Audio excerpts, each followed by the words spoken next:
पोलिसांची मोठी कारवाई. स्वस्त धान्य दुकानातील तांदूळाची विनापरवाना वाहतूक उघड.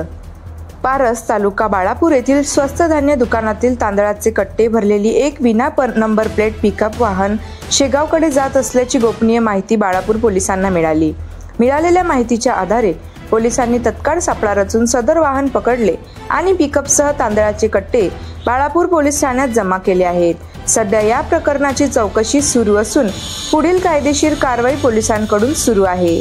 या कारवाईचे सर्वत्र कौतुक होत असले तरी या प्रकरणामुळे पुरवठा विभागाच्या कार्यपद्धतीवर प्रश्नचिन्ह निर्माण झाले आहे. यापूर्वीही बाळापूर पोलिसांनी अशाच प्रकारे धान्य वाहतूक करणाऱ्या गाड्या पकडल्या होत्या. मात्र त्यावेळी जिल्हा व तालुका पुरवठा अधिकाऱ्यांनी विशेष प्रमाणपत्र काढून त्या व्यक्तींना क्लीन चिट दिली होती. यामुळे स्वस्त धान्य दुकानांमधील रेशन माफियांना प्रशासनाचा फारसा वचक राहिलेला नाही हे स्पष्ट होत आहे. या घटनेच्या पार्श्वभूमीवर आता प्रश्न उपस्थित केला जात आहे की पकडलेली तांदळाची गाडी कोणत्या दुकानातून, कोणाकडून आणि कोणत्या आधारे खरेदी झाली.